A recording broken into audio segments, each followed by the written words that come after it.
Well, hello and welcome to WGEM City Desk. My name's Jason Luton. Joining me today on City Desk is Mayor Linda Moore. Mayor Moore, thank you for joining us, taking time to sit down and speak. Thank you for having me. A lot on your plate right now. Oh, yes. And certainly doesn't, it sounds like you're making some good progress on a lot of fronts. First of all, let's talk about, one of the first things top of mind for a lot of folks was the repair of potholes in the city streets. Yes. And I, heard you speaking a bit ago about how that progress is coming along. Can you fill us in just a little bit on where things are? Sure. I am so proud of our guys on the pothole crews. They have really been doing a lot of work lately. We have two trucks that have basically been out at different times. We have the the truck that's actually replacing bad parts of the asphalt, and then we have a pothole truck that's just filling, some of the smaller holes. They have done their first pass at pretty much everything north of Broadway to Locust, from about 4th or 5th Street to 30th Street. So the first pass has been made.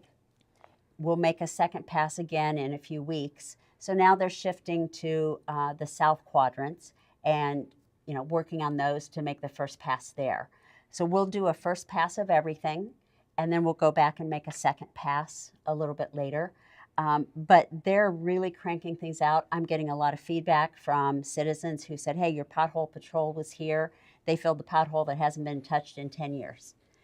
So I like to hear those positive things, and I pass it on to the guys because they're really rocking it.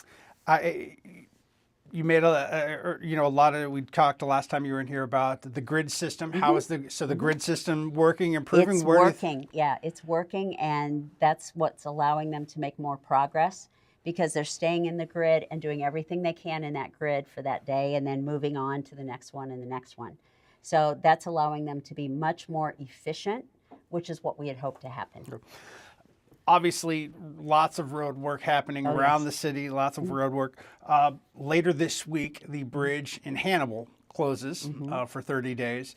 That's going to exacerbate some traffic conditions here in Quincy as people need to find a new way across the river. What are you telling folks who are simply coming through looking to cross the river? What would you like for them to know? Well, 57 is a good option, but there is a lot of truck traffic on 57. We've had people in contact with MoDOT and IDOT trying to get them to reroute trucks around something other than Broadway. That's probably not going to happen. So if you think Broadway is tough right now, next week it's going to be even tougher. I would tell our residents, if you can avoid Broadway, please do. If you can go any other route, please do. But remember, we're going to have more traffic on those other east-west streets as well. So patience is a virtue, and please slow down. Obey the signs and the speed limit. We've had way too many instances of people driving way too fast, and we need people to slow down before someone gets hurt or killed. Mayor Moore, a couple other topics that had come up during the campaign, and particularly one that was also on the election at the same time you, as far as housing. You had wanted to set up a housing commission, and I know you'd also talked about a sports commission. Yes. What is the status of those two, Sure. and how is the city proceeding? Great. On next Monday's agenda, we will have resolutions to establish a strategic task force on housing. Following week, we will make the appointments, and then they will meet the end of June. I have about 20 people that have either volunteered or been voluntold that we'd like them on that committee. So that will be underway. I have two great co-chair people to do it, Carol Eman, who is one of our current aldermen, and Paul Havermael. Sure. So the two of them will be co-chairs, provided council approves that. But they will be co-chairs of the Housing Committee, and I really expect they're going to do great things and really put some strategic thinking into how we solve our housing crisis. Then the Sports Commission will do the same thing. We'll have a resolution next week to establish a Sports Commission. The following week, we will make the appointments.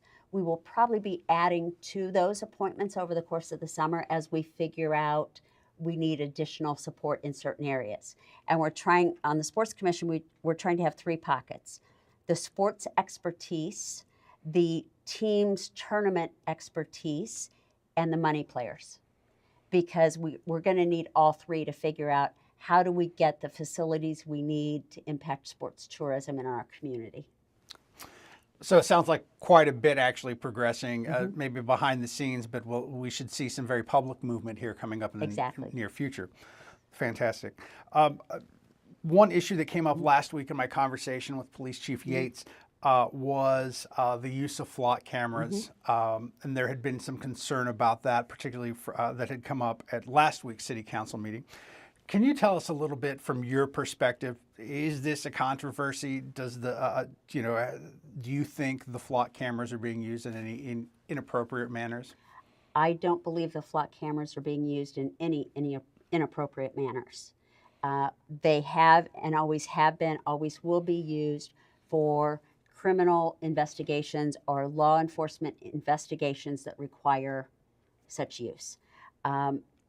There are probably some misinterpretations of what criminal behavior is versus what criminal behavior isn't. Theft, to me, is a criminal activity. So we have abided by the policy we established when we put those cameras in, and we will continue to do so. So in the meantime, Police Chief Yates and his administrative staff still enjoy your confidence? Absolutely. Okay. I have full confidence in everyone who wears the police uniform in Quincy, Illinois. Our police department has a much higher standard of excellence than I think other law enforcement agencies might have.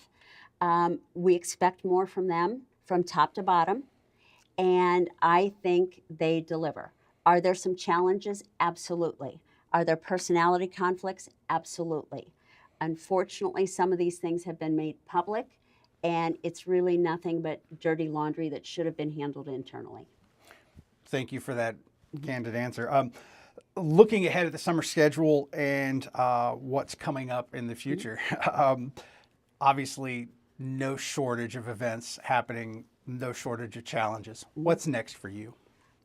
First pitch at the Doggy Paddlers game tonight. I'm excited. I'm glad to have summer baseball back. I think that's just step 1 of the sports tourism industry that we want to build here. So I'm excited. Come out to the game tonight. 6 o'clock, I think, is the first pitch of the first inning. Before that, they'll have some pregame ceremonies. So I'm excited to be helping them out and kicking it off right. All right. Mayor Linda Moore, thank you so much for taking time to sit down and speak with us today. Look forward to continuing these conversations throughout your term. Thank you. Right, I appreciate it. Thank you.